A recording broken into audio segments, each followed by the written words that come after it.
বন্ধুরা, আজ আমি আপনাকে এমন একটি প্রশ্ন করব যার উত্তর যদি সত্যিই হৃদয়ে উপলব্ধি করতে পারেন তাহলে আপনার সাধনার দৃষ্টিভঙ্গিই বদলে যাবে। আচ্ছা, কালী আর কৃষ্ণ কি আলাদা? রাধা আর নারায়ণ কি পৃথক?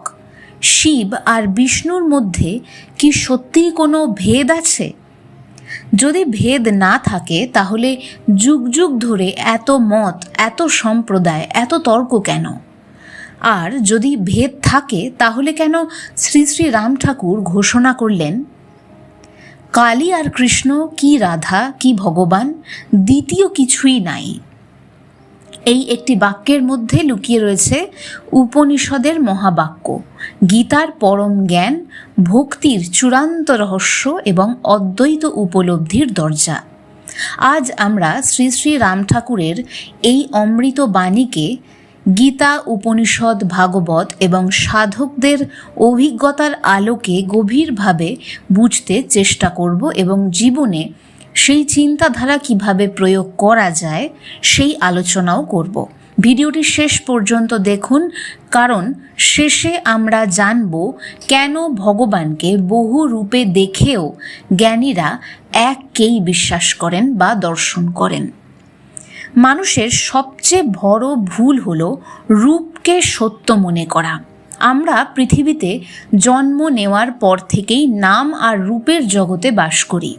এটা গাছ, মানুষ, নদী, কালী, কৃষ্ণ, শিব, রাম।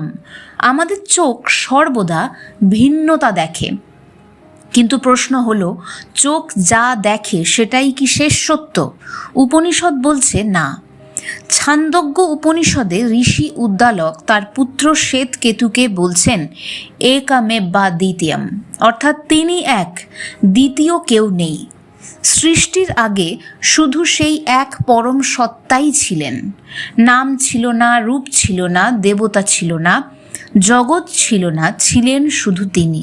তাহলে এই অসংখ্য রূপ কোথা থেকে এলো? এক থেকে অনেক, এ হলো ঈশ্বরেরই লীলা।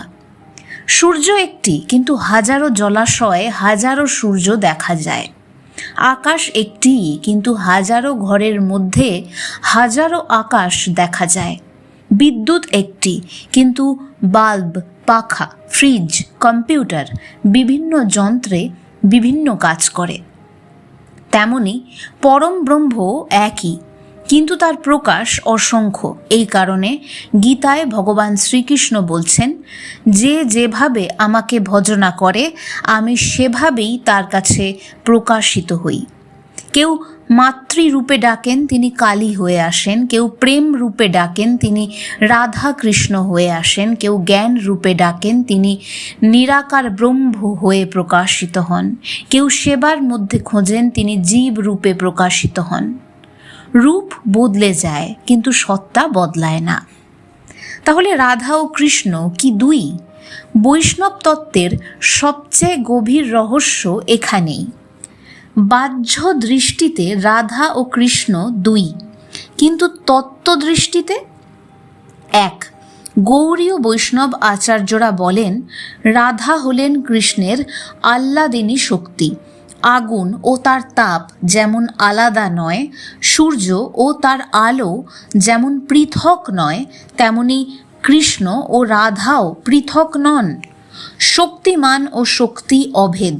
এই কারণেই শ্রী চৈতন্যদেবকে বলা হয় রাধা ভাব দ্যুতি সুবলিত কৃষ্ণ, অর্থাৎ রাধা ও কৃষ্ণের ঐক্য রূপ।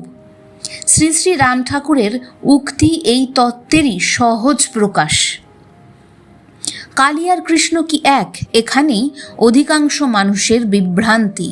শাক্তরা বলছেন কালী সর্বোচ্চ, বৈষ্ণবরা বলছেন কৃষ্ণ সর্বোচ্চ, শৈবরা বলছেন শিব সর্বোচ্চ। কিন্তু জ্ঞানীরা কি বলছেন? ঋগ্বেদ ঘোষণা করছে একং সদ বিপ্রাহ বহুধা বদন্তি, সত্য এক। জ্ঞানীরা তাকে নানা নামে ডাকেন। কালী মানে শক্তি, কৃষ্ণ মানে শক্তিমান। শক্তি ও শক্তিমান কি কখনো পৃথক হতে পারে?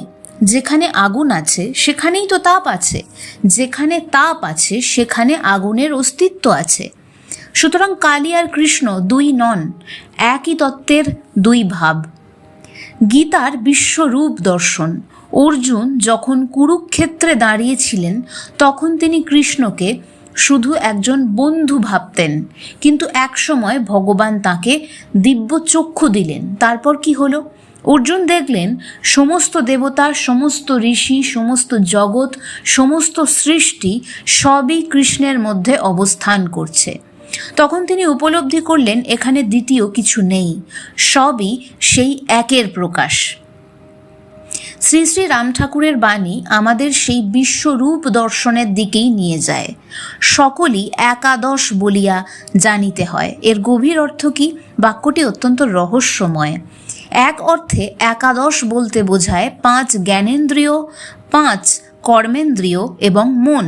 এই 11টির মাধ্যমে আমরা জগৎকে অনুভব করি, কিন্তু মন যখন বহির্মুখী থাকে তখন সে ভেদাভেদ করে বেড়ায়, আর যখন অন্তর্মুখী হয় সে অভেদ দেখতে শেখে। কঠ উপনিষদ বলছে ইন্দ্রিয়গুলো স্বভাবতই বাইরে ছুটে যায়, কিন্তু যে ধীর ব্যক্তি অন্তরে ফিরে আসে সে অমৃতকে লাভ করে।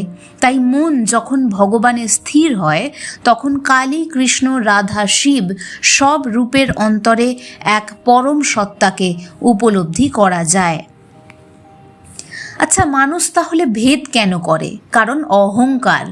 আমার পথই সেরা, আমার উপাস্যই শ্রেষ্ঠ, আমার মতই সত্য। এই অহংকারই আধ্যাত্মিকতার সবচেয়ে বড় বাধা। গীতায় ভগবান শ্রীকৃষ্ণ বলেছেন, অজ্ঞানের দ্বারা আবৃত হওয়ায় মানুষ সত্যকে দেখতে পারে না। যখন জ্ঞান উদিত হয় তখন সূর্যের মতো সব কিছু আলোকিত হয়ে ওঠে। তখন বোঝা যায় যার সঙ্গে আমি তর্ক করছিলাম সেও সেই একই ভগবানের সন্তান। যে ভিন্নভাবে উপাসনা করছে সেও সেই একই ভগবানকেই খুঁজছে। তাহাতে ক্ষোভের হেতু নাই। ঠাকুর বলছেন এই একটি লাইনই সমগ্র মানব জাতির জন্য শান্তির মন্ত্র। যদি সবই সেই এক ভগবানের প্রকাশ হয় তাহলে কার ওপর রাগ করব, কার সঙ্গে বিদ্বেষ করব, কাকে ঘৃণা করব? ঈশা উপনিষদ বলছে যিনি সর্বত্র আত্মাকে দেখেন, সকলের মধ্যে আত্মাকে উপলব্ধি করেন, তিনি কাউকে ঘৃণা করেন না। এই উপলব্ধি না আসা পর্যন্ত ধর্ম তর্ক সৃষ্টি করে। এই উপলব্ধি এসে গেলে ধর্ম প্রেমে পরিণত হয়। শ্রী শ্রী রাম ঠাকুরের সাধনার সার তাহলে আমরা কি বুঝতে পাচ্ছি? যে তিনি কখনো বিভেদের শিক্ষা দেননি। আসলে বিভেদ জ্ঞান করার মতো কোনো আসলে জায়গা নেই। মানুষ অজ্ঞানতার তাগিদেই যত কিছু বিভেদ জ্ঞান করে থাকে। তিনি কখনো বলেননি শুধু এই পথেই মুক্তি, বরং তিনি শিখিয়েছেন নামে থাকো, নামের কাছে দৃঢ়ভাবে পড়ে থাকো, ভগবানকে স্মরণ করো, সব রূপে তাঁর দর্শন করো। যে নামেই ডাকো যদি অন্তর সত্য হয় তবে সেই এক পরম সত্তার কাছেই তুমি পৌঁছবে। আজকের আলোচনার মূল শিক্ষা একটাই, কালী আলাদা নন, কৃষ্ণ আলাদা নন, রাধা আলাদা নন, শিব আলাদা নন। সব রূপ, সব নাম, সব শক্তি, সব লীলা সেই এক পরম ব্রহ্মেরই অসীম প্রকাশ। যখন আমরা রূপের আড়ালে তত্ত্বকে দেখতে শিখি তখন দ্বন্দ্ব শেষ হয়, সম্প্রদায়ের দেয়াল ভেঙে যায়, অহংকার গলে যায়, মন শান্ত হয়, আর তখন হৃদয়ের গভীর থেকে আপনা আপনি উচ্চারিত হয় এই বোধ, সর্বং খলিদং ব্রহ্ম। এই যা কিছু দেখা যাচ্ছে সবই ব্রহ্ম, সবই তিনি, সবই সেই এক পরমেশ্বরেরই বিভূতি। জয় রাম, জয় গোবিন্দ, জয় মা, জয় গুরু। একই সত্তা, অসংখ্য রূপ, একই প্রেম, অসংখ্য নাম।